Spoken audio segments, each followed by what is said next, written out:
So I want to talk about how we came to celebrate Christmas on December 25th. In Greek mythology, Helios was the Titan god of the sun. He was often depicted as the radiant figure who drove a golden chariot across the sky each day, carrying the sun from east to west. Helios was considered one of the primordial forces representing the sun's daily movement and his power to illuminate and sustain the world.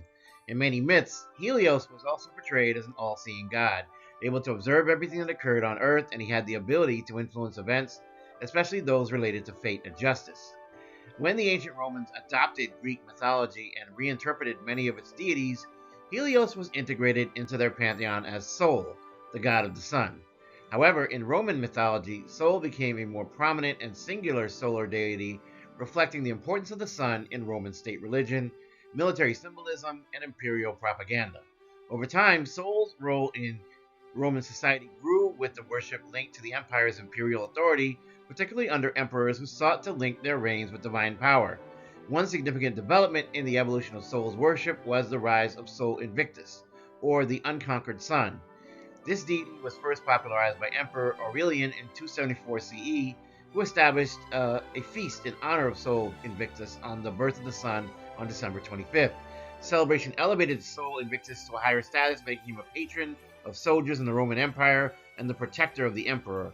The idea of the unconquered sun became particularly important during times of crisis and warfare, symbolizing hope, resilience, and the eternal nature of the empire, much like the sun's unending journey through the sky.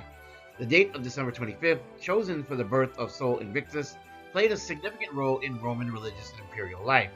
This date coincided with the winter solstice, when the sun is at its lowest point in the sky and begins to return, symbolizing rebirth and the triumph of light over darkness.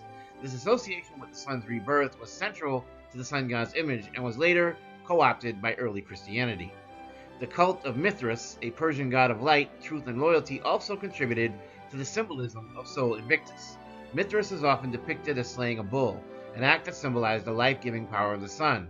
Mithraism became a popular mystery religion in the Roman Empire, especially among soldiers, and shared many attributes with the worship of Sol Invictus, including the idea of an unconquerable god and a focus on salvation and loyalty. The similarities between Mithras and Sol Invictus were striking, as both were seen as divine protectors of the empire and champions of light against the forces of darkness. The connection between the worship of Sol Invictus and the rise of Christianity is particularly notable. In 313 CE, Emperor Constantine I legalized Christianity, and by the early 4th century, Christianity was gaining prominence within the Roman Empire. Constantine, who had been a devotee of Sol Invictus before his conversion, declared Dies Solis, Sunday, as the official day of rest in the empire, further linking the day to the sun's divine status. Sunday became a day dedicated to the worship of the sun, but with the rise of Christianity, it became the day to honor the resurrection of Jesus. Interestingly, scholars noted that the selection of December 25th as the birth date of Jesus was likely influenced by the Roman celebration of Sol Invictus. The date was already associated with the rebirth of the sun, and early Christian leaders may have chosen it to align with the symbolism of Jesus as the light of the world, and to replace the pagan sun worship festival.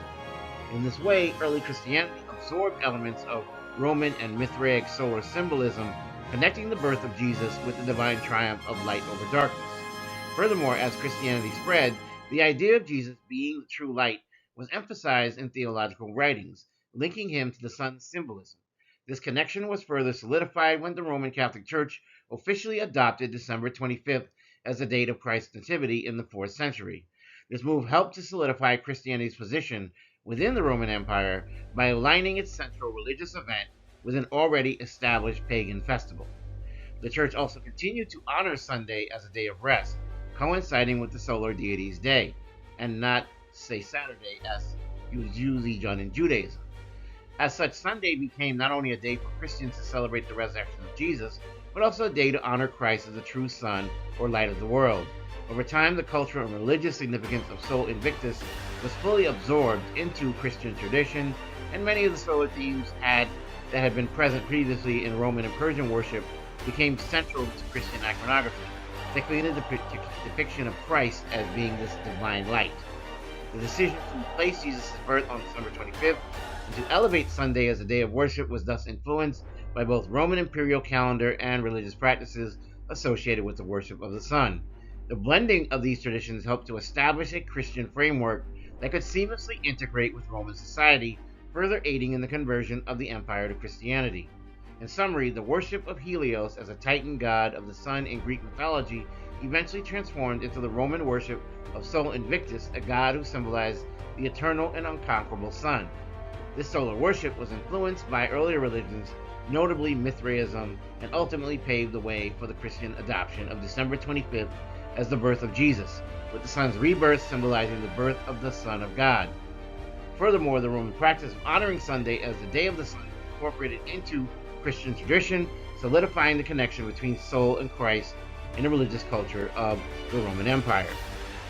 And so, as we say, out of the night that covers me, black as a pit from pole to pole, I thank whatever gods may be for my incomparable soul. In the fell clutch of circumstance, I have not winced nor cried aloud. Under the bludgeoning of chance, my head is bloody yet unbowed. Beyond this place of wrath and tears, and but the horror of the shade, and yet the menace of the years finds and shall find me unafraid. It matters not how straight the gate, how charged with punishment the scroll. I am the master of my fate. I am the captain of my soul. Invictus for you. Please don't forget to like, share, and subscribe. If you're new here, this is a safe space. If you're returning, I love and appreciate you so much, and I'm glad that you're back. In the name of the Most High God, I wish you health, wealth, prosperity, and abundance. Blessings and protection. Signing off. Take care. Have a great day.